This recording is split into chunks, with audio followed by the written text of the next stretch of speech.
Thank you. Thank you.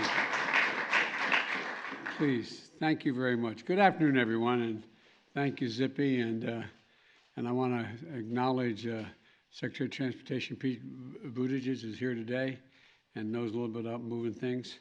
And, as well as a dozen members of Congress that are here, and both Democrat and Republican. That's the good news. A few months ago, my State of the Union address, part of my plan to lower costs for Americans, I promised to crack down on ocean carriers whose price hikes have hurt American families and American businesses. And today I'm proud to say that we've got that done on a bipartisan basis, and you did it quickly, folks. In just a few minutes, I'm going to be signing the Ocean Shipping Reform Act of 2022 to put a stop to shipping companies taking advantage of American families, farmers, ranchers, and businesses, and to bring down prices and give the American people a little bit of breathing room, just a little bit more breathing room. You want to know why prices are so high? Well, there are a number of reasons having to do with Putin's war in Ukraine, disruption caused by the pandemic. But one of the factors affecting prices is this: 9 major shipping companies consolidated into 3 alliances control the vast majority of ocean shipping in the world. And each of these 9 is foreign-owned. During the pandemic, these carriers increased their prices by as much as 1,000%. 1,000%. While families and businesses struggled around the world, these carriers made $190 billion in profit in 2021, 7 times higher than the year before. 7 times higher than the year before. And they raked in the profits. And the cost got passed on, as you might guess, directly to the consumers, sticking it to American families and businesses because they could.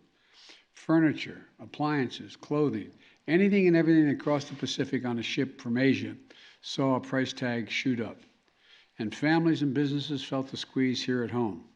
In addition, these foreign-owned carriers have also been refusing to carry American-made products back to Asia. That's the interesting part. That's where Zippy comes in, there's the Farm Bureau and others. It hurts the entire economy, but it especially hurts our farmers who depend on ocean shipping to sell their products to customers overseas. You know, I knew that we needed to take action right away and put a stop to these dramatic price hikes and end this unfair treatment.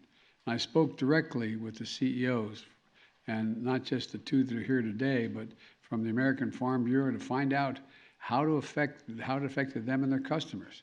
And I spoke with the CEO of Joann Stores. Wade is here. Wade, stand up so everybody sees you here. Wade McCollum. And by the way, my sympathies to the family of your CFO, who dropped dead very unexpectedly. My best to their family. It's tough stuff. But you know what he told me? He told me his shipping cost rose by $100 million, more than the company's entire profit margin that year, by $100 million. I spoke to the CEO of Tractor Supply, Hal Lawton. Hal told me that his company went from paying $35 per shipping container to $25,000 per shipping container. I spoke to Zippy, the president of the American Farm Bureau. He shared with me the impact it was having on farmers across the country, so many of whom on markets overseas to sell their crop, rely on markets overseas to sell their products. Hal wasn't able to be with us today, but Wade and Zippy are here today because I wanted them standing right beside me when I signed this legislation into law. What this bill does is extend the authority, something what the federal government calls the Federal Maritime Commission, which a lot of people don't know exists, but it's important, which requires our which regulates our ocean transportation system, allowing them to crack down on these excessive fees and prohibiting ocean carriers from refusing to carry U.S. exports. In short, it's going to help begin to lower shipping costs, bring down prices on everything from goods to goods to products that the American families need, that they make to export as well as import, and ensure that American farmers, ranchers, and other exporters are treated fairly. And I want to thank the bipartisan members of Congress who came together to get this done, especially Senator Amy Klobuchar, a Democrat from Minnesota, John Thune, a Republican from South Dakota, Maria Cantwell, a Democrat from Washington State, John Garamendi, a Democrat from California, Congressman from California, Congressman Dusty Johnson, Republican from South Dakota, Pete DeFazio, Democrat from Oregon, and the committee chairs, ranking members who supported this critical legislation. And you did it so quickly. Thank you, thank you, thank you for working across the aisle and for getting this done so quickly. And I've said many times, tackling inflation is my #1 priority. Inflation, there's no solace as inflation is higher around the rest of the world and gas prices are higher everywhere else in the world. It doesn't matter. It's much too high here. And this bill is going to help bring down inflation, at least marginally, for farmers and businesses all across America. And more than that, the bill is proof of what we can achieve when we work together on common ground. Democrats, Republicans, and independents, farmers, families in this country, businesses of all sizes. We've identified the problem, we identified the solution, and we fixed it together in an overwhelmingly bipartisan way. With a vote of the House very close, 369 to 42. I remember those good old days, man.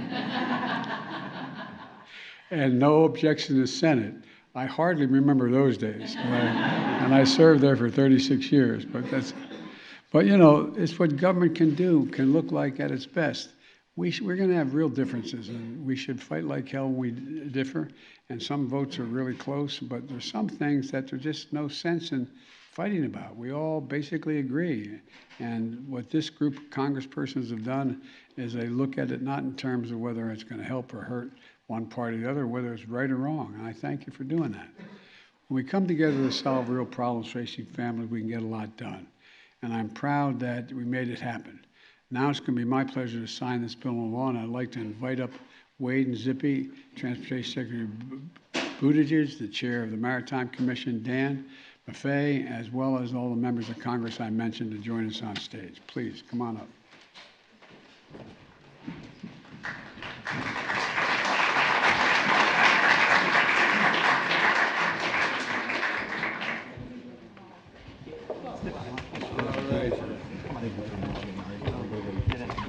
Thanks for pointing a Syracusan who hadn't seen the ocean until he was 12.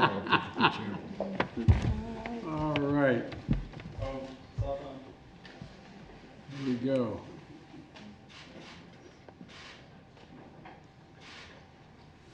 The tradition is you give all the members of Congress who are up here a pen, but we haven't gotten cheap on it. They're going to get a pen in the box.